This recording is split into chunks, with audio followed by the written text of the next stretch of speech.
just started the stream. Let's get it. We going live. Yes, sir.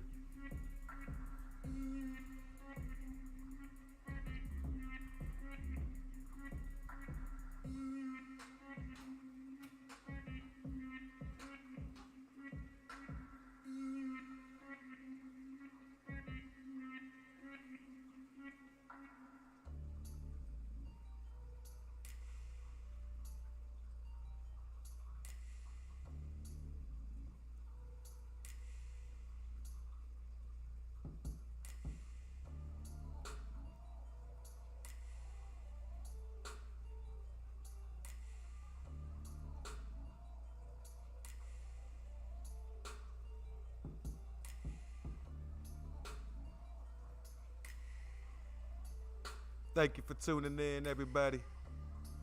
We're just waiting for a few minutes to get started.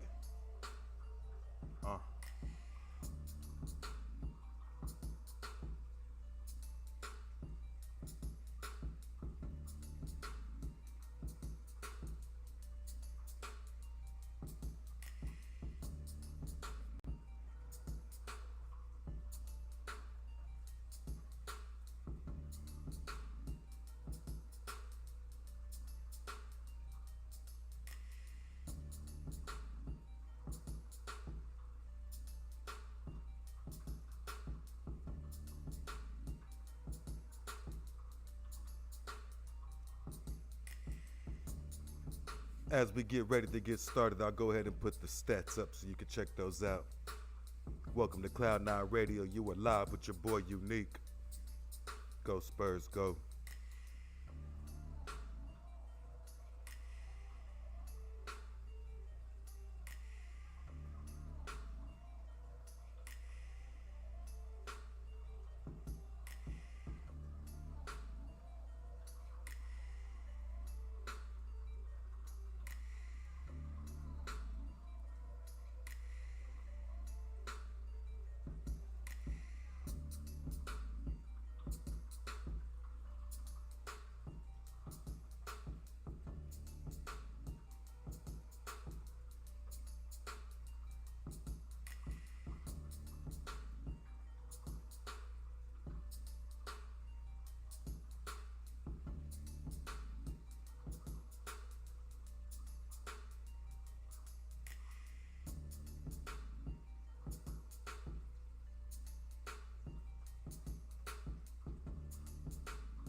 What is up, everybody?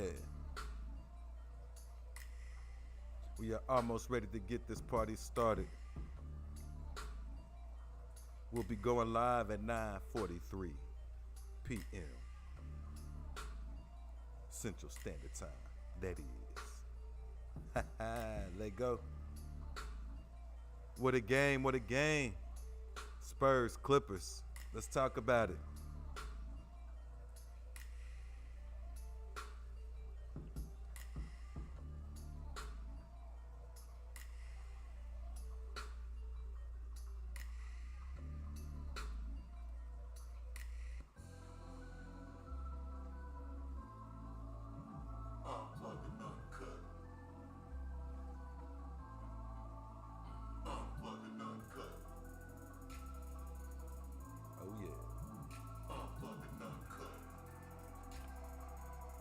Mic check, 1 2 1 2. Let's go. What up, everybody? Welcome back to Cloud9 Radio, unplugged and uncut. You are actually live in the building, in the live stream, with your boy Unique. And we about to get into the San Antonio Spurs, the Los Angeles Clippers, my game reaction, how I felt about that game. And then we got a surprise topic. That's right, we're gonna get into my top 5 options to replace Greg Popovich, the legendary coach of the San Antonio Spurs. Before we get started though, make sure you hit that subscribe button. We got a ton of prizes to give away. Guys, y'all know we do unboxing videos, and if you don't, you do now. So we do a bunch of unboxing videos. We got a ton of prizes to give out. Some of those could be from some of those videos. Watch out. Not to mention all the Spurs gear. Ultra Game, what's up? Shout out to Ultra Game, ISA brand, for doing the monthly giveaways. They have not forgot about the October giveaway, guys. They have been backed up a little bit, so watch out for that coming this week. Actually coming Monday, we're gonna start the first video for that.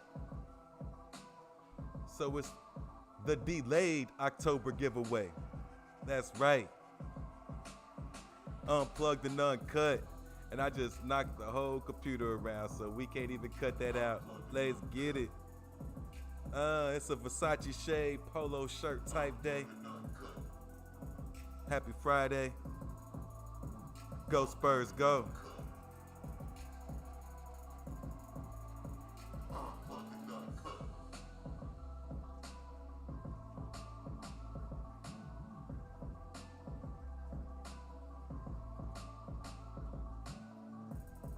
This live stream's being powered by OBS. Make sure you check it out. Free software, guys.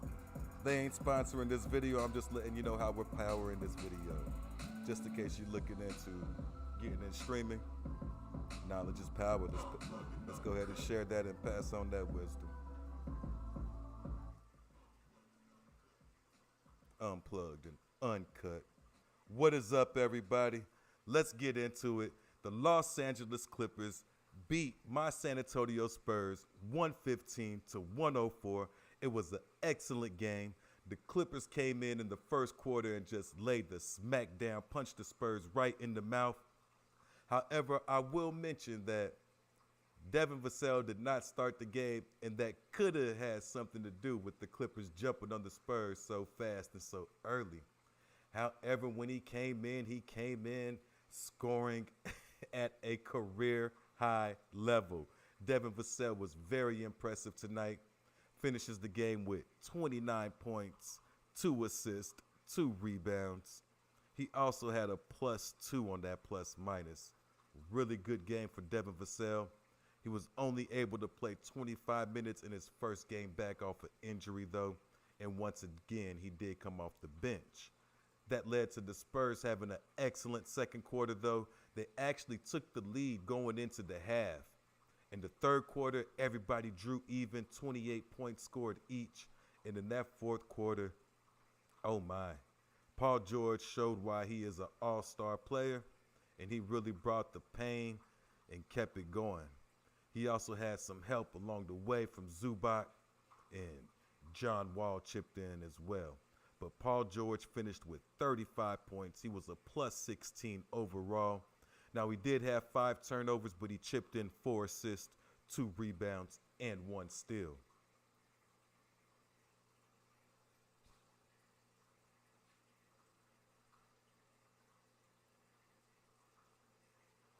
All right. So really good game overall. Sorry about that, guys. Just one moment. I have to load something up on my computer. We'll be right back.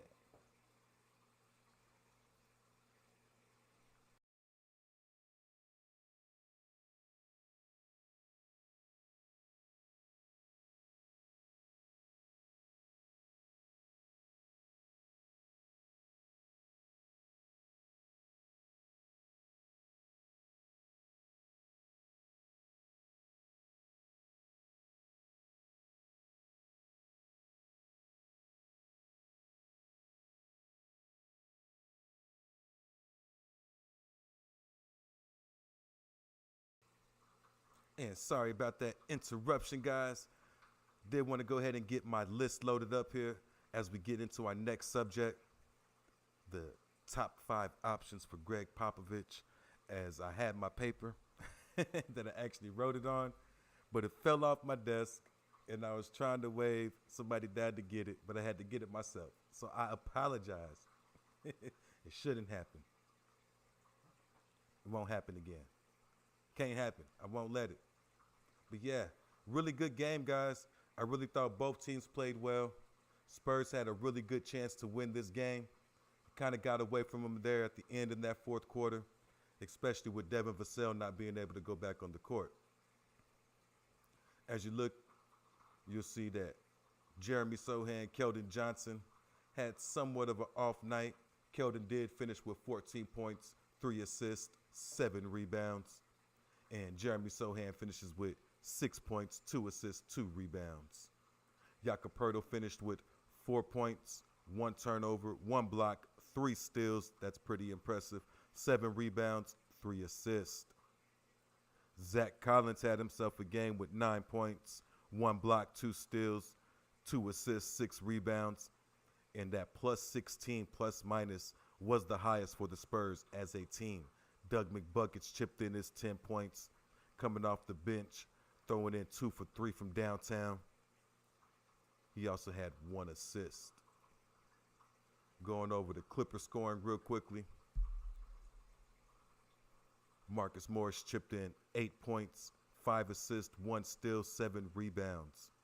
Zubac had 17 points, 15 big rebounds, 4 blocks, dominating down low, 2 assists, 1 steal. Reggie Jackson, 16 points, 5 assists, 3 rebounds. Luke Kennard, 2 points, 1 rebound. Off the bench, Nicholas Batum chipped in 3 points, 4 rebounds, 2 assists, 1 block. Norman Powell chipped in 13 points, 7 rebounds, 1 assist, 1 steal. He had the overall worst plus minus for the Clippers at a minus 17. John Wall chipped in 15 points, 6 assists, 3 boards. And Coffey chipped in 6 points and 2 steals. That's how the scoring looks for the Spurs and the Clippers, guys. Really good game. The Spurs really came out here and competed, had a chance to win. The Clippers get the win. They're going to move to 5-4. The Spurs are going to fall to 5-4. And both teams have now played 9 games with the identical record. Spurs fans, sound off. How do you feel about that game? Devin Vassell was showing out. Clipper fans, sound off. How do y'all feel about beating a young Spurs team that has been playing really well? You got to feel good to get this win, especially without Kawhi Leonard out there. Anytime you can get wins and stack those up, if you're the Clippers, that is a bonus. But that's all I want to talk about for that part, guys. Now let's get to the part that you've all been waiting for. That's right. Let's get into the top 5 coaching options for the San Antonio Spurs. Now, we all love Greg Popovich, but eventually he is going to go ahead and retire, walk away in that sunset with those 5 chips, maybe 6 if we get lucky. Let's get him that ring. But who are the 5 options the Spurs could look to? I got 5 for you guys, and we're going to go through those and see if y'all agree with me. So here goes my list, guys. I'm going to go ahead and bring it up. I'm going to go ahead and bring the desktop back for you so you can see this. And let's go to the notepad. Bam. Coming in at number 5, I got Quinn Snyder. Quinn Snyder has been linked to the Spurs in the past as a possible replacement. He has experience coaching young stars, leading them to the playoffs in Donovan Mitchell, Rudy Gobert. Now, to be fair, Quinn Snyder is actually available to coach right now. So he was recently released, needless to say. That's a nice way of saying he got fired by the Utah Jazz. So Quinn Snyder is in there as a top 5 option because he has been linked to the Spurs. The 4th coach on my list is Brett Brown. Why not? The 76ers process. That's right. This is the coach that helped the 76ers get back to winning games with Ben Simmons and Joel Embiid nonetheless. He knows the Spurs culture. He's currently on Pop's staff. He knows the players, and players respond to Brett Brown. They like playing for this man. Why not Brett Brown? Coming in at number 3, I got Ettore Messina, a EuroLeague champion, a really good friend of Greg Popovich and Manu Ginobili. This man knows the team. He knows the culture. He's a great teacher of basketball. He really knows the game of basketball, draws up X's and O's with the best of them. And Pop really loved having him on the staff when he was here. Ettore Messina could be a really good option for the Spurs with all of his connections. Coming in at number 2, guys, this is one of my favorite, and it's an absolute shocker. I don't think I've seen anybody anywhere recommend Manu Ginobili. That is right. Manu Ginobili was actually at Summer League getting to know the young players. He has a desire to win and be great. Players respect him, not just because he played the game, but because of his high basketball IQ. He'll be in a position to help players succeed, thrive, put them in a position to succeed on the court. He knows the Spurs system in and out.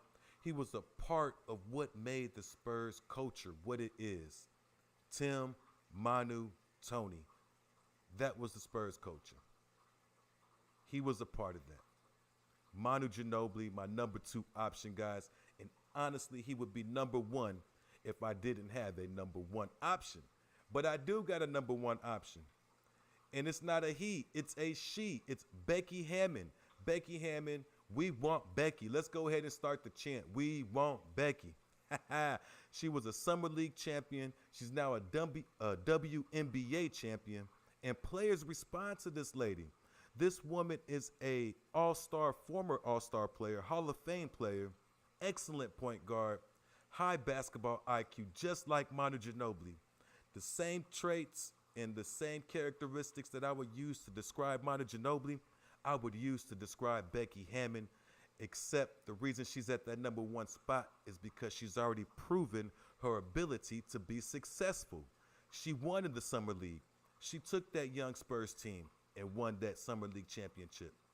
She won with the Vegas team out there in the WNBA. First year, a lot of pressure on her to succeed, especially when they gave her such a huge contract, and you have players complaining about that contract. But I think they're going to say in Vegas that that contract paid off. They win a championship the first year she's out there. Why not Becky Hammon? Guys, let me know. Who do you think the Spurs should look at for their next coach? Do you think it's somebody on this list, or do you think it's somebody else? That's what I want to know. And we'll be right back.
We about to get right back into it, guys.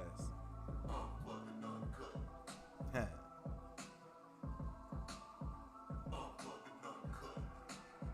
Let the beat ride. Let the beat ride.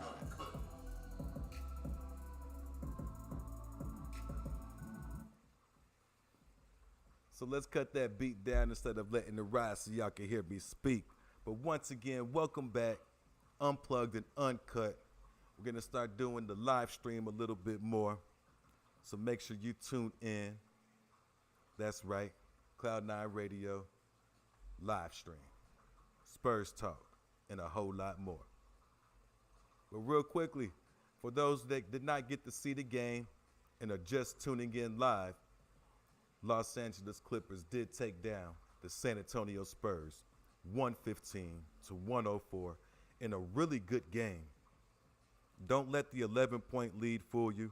The Spurs had a chance really until about that 3-minute point, maybe even 2 minutes. They were really close. They just needed Devin Vassell to be able to play a few more minutes, especially when you got a player like Paul George just giving you buckets.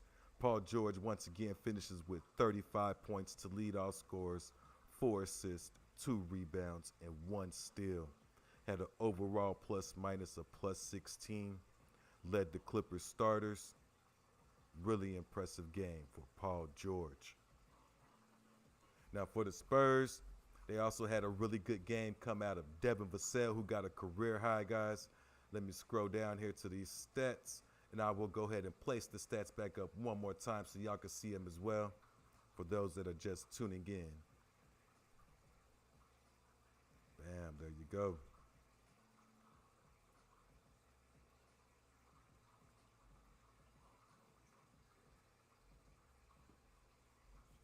And we got Devin Vassell with 29 points in just 25 minutes on 12 of 16 field goals, 4 of 5 from downtown. That's very impressive. Shout out Devin Vassell, career high. I thought he was on pace to have a career game. Imagine if he was able to play another 5 or 10 minutes in this game, Spurs fans. This could have been a totally different game. Also, you can see Keldon Johnson knocking off a little bit of that rust.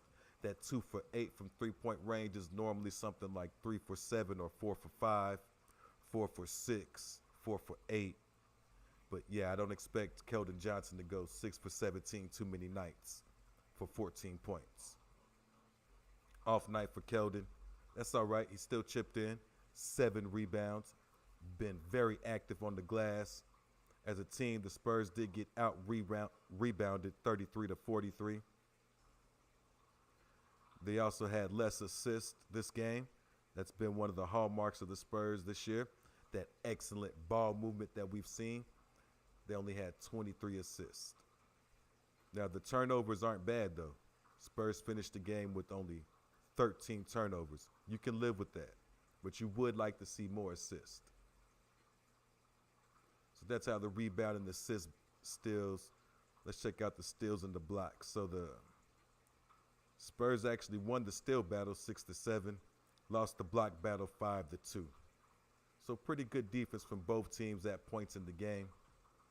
The Clippers really locked down in that fourth quarter, held the Spurs to 18 points, the same amount that they scored in the first quarter. So the Spurs basically start the game and finish the game the exact same.